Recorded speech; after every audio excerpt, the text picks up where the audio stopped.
বন্ধুরা, আজকের ভিডিওতে আমি দেখাবো কিভাবে প্লাস্টার না করেই ফ্লোর টাইলস বসানো যায়। অনেকেই ভাবে প্লাস্টার না করলে টাইলস মজবুত হবে না, কিন্তু আসলে এই পদ্ধতিতে কাজ করলে টাইলস অনেক বেশি শক্ত হবে আর লেভেলিও একদম পারফেক্ট আসবে। যারা নতুন টাইলস ফিটিং শিখছেন তাদের জন্য এই ভিডিওটা খুব কাজে লাগবে। প্রথমে ফ্লোর ভালোভাবে পরিষ্কার করতে হবে। পুরনো সিমেন্ট, ধুলো, বালি, মাটি একেবারেই থাকা যাবে না, কারণ এগুলো থাকলে টাইলস সঠিকভাবে বসবে না। পরিষ্কারের পর সিমেন্ট বা বালির মিশ্রণ তৈরি করতে হবে, যেটা আমরা মশলা বলে থাকি। এখানে আমি দেখাচ্ছি কিভাবে মশলা দিয়ে এক ধাপ থেকে এক ধাপ টাইলস বসানো যায়। যে কোনো কাজের শুরুটা খুব গুরুত্বপূর্ণ, তাই প্রথম টাইলস বসানোর সময় লাইন ঠিক করা একদম জরুরি। একটা দড়ি টেনে বা লেজার লাইট ব্যবহার করে সোজা লাইন ঠিক করে নিন। এরপর মশলা দিয়ে প্রথম টাইলস বসিয়ে ভালো করে হাতুড়ি দিয়ে লেবেল মিলিয়ে নিন। প্রথম টাইল বসানোর পর বাকি টাইলস একটার পর একটা সহজে বসানো যাবে। এখানে প্লাস্টার না থাকায় টাইলস বসানোর সময় আমরা মোটা মশলা ব্যবহার করি। এতে টাইলসের ব্যান্ডিং খুব শক্ত হয় এবং টাইলস একবার বসে গেলে নাড়াচাড়া করে না। ব্যান্ড মেলানো খুব সহজ হয়। এক টাইলের সাথে আর একটা টাইলের গ্যাপ একদম ফিট আসে। অনেকের সমস্যা হয় টাইলস বসানোর সময় লেবেল এরকম থাকে না, কিন্তু এই থেমটে লেবেল মেলানো খুব সহজ। প্রতিটা টাইলস বসানোর পর রাবার হাতুড়ি দিয়ে অল্প চাপ দিন, তাহলে সব টাইলস সমান হয়ে যাবে। ব্রান্ড চেক করতে একটা বড় স্কেল বা লম্বা কাঠ ব্যবহার করতে পারেন, এতে কাজ সুন্দর হবে। সব সময় এক ধার থেকে টাইলস বসানো শুরু করবে। কাজ করার সময় টাইলসের উপর দিয়ে হাঁটবেন না। যদি কোথাও মশলা ফাঁকা থাকে তাহলে দেখবেন ঢপ ঢপ করে আওয়াজ আসছে, তখন কি করবেন, টাইলসটা তুলে আবার ভালোভাবে মশলা দিয়ে সেট করে নেবেন। কাজ শেষ হলে অন্তত 24 ঘন্টা শুকুতে দিন, তবেই টাইলস ভালোভাবে সেট হবে। আর যারা নতুন কাজ শিখছেন তারা একদম এভাবে লাগালে, আমি যেভাবে মশলা দিয়ে একদম ঘোলা মেরে সেট করে দিচ্ছি, এরকম ফাইনাল সেট করবেন না। ভালোভাবে সুন্দর করে প্রথমে চালটা ধরে নেবেন, তারপরে মশলা দিয়ে বসিয়ে বসিয়ে সব পুরো ফিটিং করে নিতে পারেন। তারপরে একটা করে তুলে এরকম ঘোলা মেরে বসাতে পারেন। তা না হলে তাহলে কি হবে, যে কোথাও যদি ভুল কিছু হয়ে থাকে তাহলে সেটা সংশোধন করা যাবে। এভাবে একবারে ফিট করে দিলে তাহলে কিন্তু আবার তোলা পড়া অসুবিধা হতে পারে।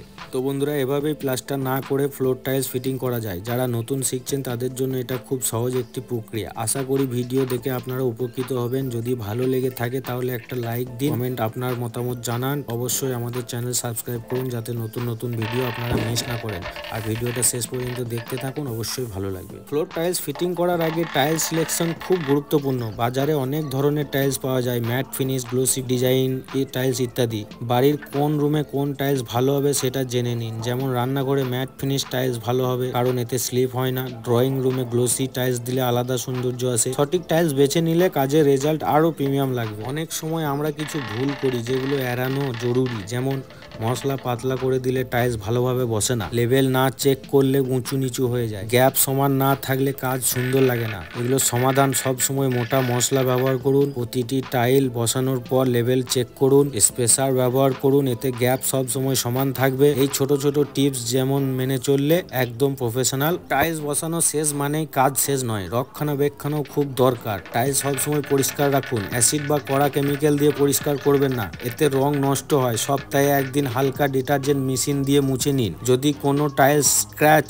হয় বা ফাঁকা সাউন্ড আসে, সঙ্গে সঙ্গে রিপ্লেস করুন। শুরুতে টাইলস ফিটিং কঠিন মনে হলেও অনুশীলন করলে খুব সহজ হয়ে যাবে। মনে রাখবেন, প্রতিটা টাইলস সঠিকভাবে বসানো মানে আপনার কাজের মান এক ধাপ উপরে উঠলো।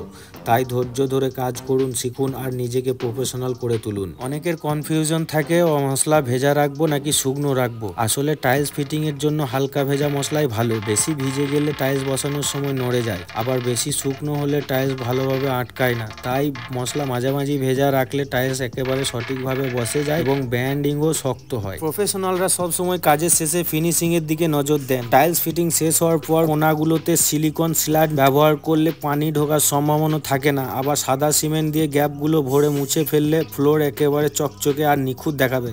কাজ যত সুন্দর দেখাবে, ক্লায়েন্ট তত খুশি হবে, আপনার কাজের মানও বাড়বে। টাইলস ফিটিং করার সময় আবহাওয়ার কথাও মাথায় রাখা জরুরি। বর্ষাকালে মশলা বেশি ভিজে থাকে, তাই শুকাতে সময় লাগে। শীতে মশলার দূরত্ব শক্ত হয়ে যায়, তাই একটু বেশি পানি ব্যবহার করতে হয়। গরমে মশলা তাড়াতাড়ি শুকিয়ে যায়, তাই অল্প অল্প করে মশলা মিশিয়ে কাজ করুন। তো বন্ধুরা, আজকে প্লাস্টার না করে কিভাবে ফ্লোর টাইলস ফিটিং করা যায় সেটা বিস্তারিতভাবে দেখালাম। আশা করি ভিডিওটা আপনাদের কাজে লাগবে। যদি ভালো লেগে থাকে তাহলে ভিডিওটায় একটা লাইক দিন, কমেন্টের মতামত জানান আর অবশ্যই আমাদের চ্যানেল সাবস্ক্রাইব করুন। এখানে নিয়মিত টাইলস মার্বেল ফিটিং এর নতুন ভিডিও পাবেন।